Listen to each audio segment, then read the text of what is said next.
Welcome back. Now for your 5-day weather forecast, we go outside to Patricia Brotzel. It's a rainy Wednesday morning, but that should ease off this afternoon.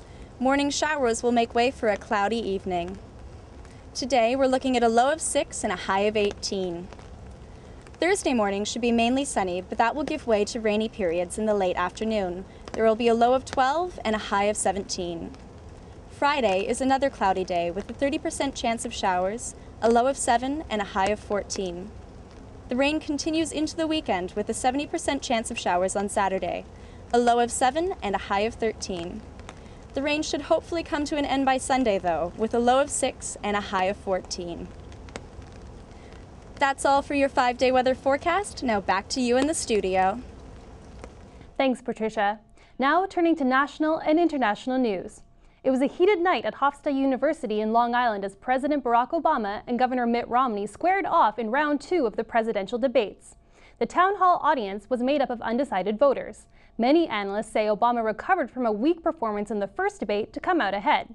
Romney slipped up when he said Obama was 14 days late in saying the Libyan attacks were acts of terrorism. The result was an interesting exchange with the debate moderator. Can you say that a little louder, Candy? He did call it an act of terror. It did as well take 2 weeks or so for the whole idea of there being a riot out there about this tape.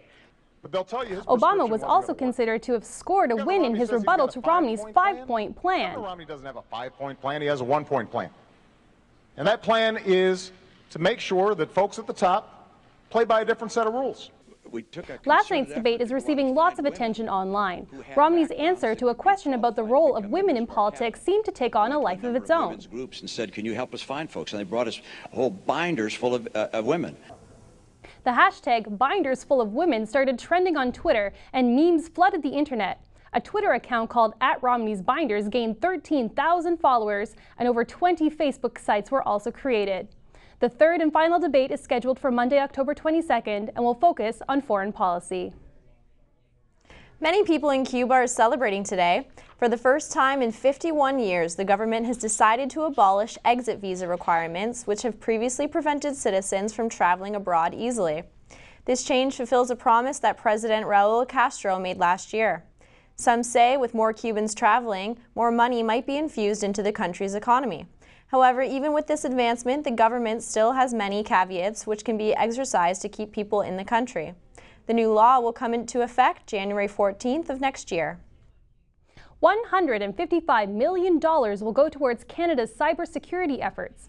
Canadian Public Safety Minister Vic Taves made the announcement today. Taves says the money is intended to help strengthen the government's response to cyber attacks and computer security breaches. The need for improved cybersecurity was brought to the attention of Canadians last year when 2 federal bureaus discovered electronic files had been stolen. Taves is also encouraging individuals to be cautious with their online activities and has declared this month to be Cybersecurity Awareness Month. A Canadian border officer remained stable in hospital today after being shot while in her booth at a Vancouver border crossing. The female officer was airlifted to hospital yesterday after a man in a white van with Washington license plates shot her in the neck. Police say the gunman died from what appeared to be self-inflicted wounds after he turned his weapon onto himself. The identity of the guard has not been released, but reports say she recently moved from Ontario to work in BC.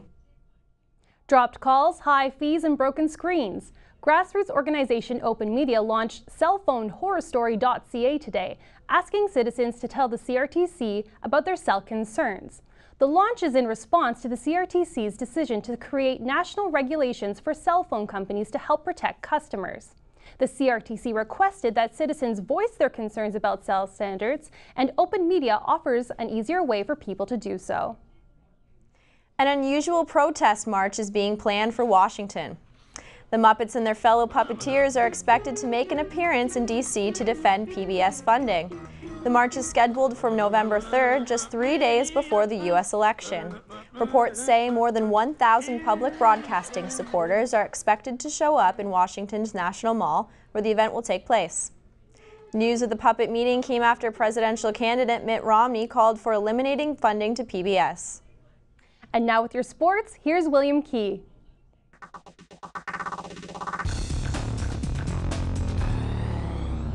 The grass is always greener for the Humber men's golf team, as team captain Alex Dumais took home a big prize last night.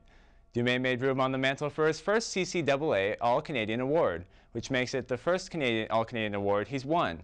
Dumais is coming off a strong OCAA championship, where he won bronze. Dumais took to the tee just before 10 today at the Oshawa Golf and Curling Club for the CCAAs. Humber's men's rugby team is finally playing some stiffer competition. The men's team took on the University of Guelph's second team in an exhibition matchup yesterday at the Guelph campus. Humber took the game by a score of 38-12 and has seen hardly any competition in the OCAA this year, leading some to believe they'd be better off in a higher division like the CIS. The Hawks have won OCAA gold in 4 of the last 5 years. Former cycling champion Lance Armstrong has had a pretty rough morning. First, he announced he will be stepping down as chair of the Livestrong Cancer organization. The leave comes after news of a doping scandal involving Armstrong and his teammates. And if that wasn't enough, his biggest corporate supporter, Nike, has terminated its endorsement deal with Armstrong. However, despite the negative press, Nike says it plans to continue supporting Livestrong. The best pitcher in baseball tossed yet another gem last night as the Detroit Tigers beat the New York Yankees 2-1 in MLB playoff action. Justin Verlander went 8 1/3, allowing just 3 hits, and got some help from Delman Young and Miguel Cabrera as the Tigers took a 3-0 series lead over the Yankees in the ALCS with a win today. The Tigers would push their ticket to the World Series. The MLB has a doubleheader on tap today as the Giants are in St. Louis for Game 3 of the NLDS at 4, while the Yankees will try to claw back against the Tigers in Game 4 of their series. First pitch is at 8. Good news, hockey fans. The NHL and NHLPA are inching closer together with yesterday's announcement of a new proposal from the league that would see a 50-50 split in hockey-related revenues.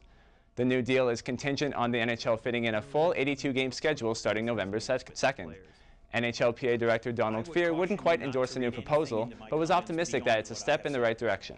Okay, I would like to believe, and that after we're done with this, as I said, that it'll be an excellent starting point and we can go forward and see if there's a deal to be made. But I'm not commenting at all on the specifics. And that's it for sports. Now back to you in the studio. Thanks, William. After the break, we'll get the latest in entertainment from Alex Fuller. The new hosts of The X Factor are announced, and Honey Boo Boo throws her support behind one of America's presidential hopefuls. All that and more after the break.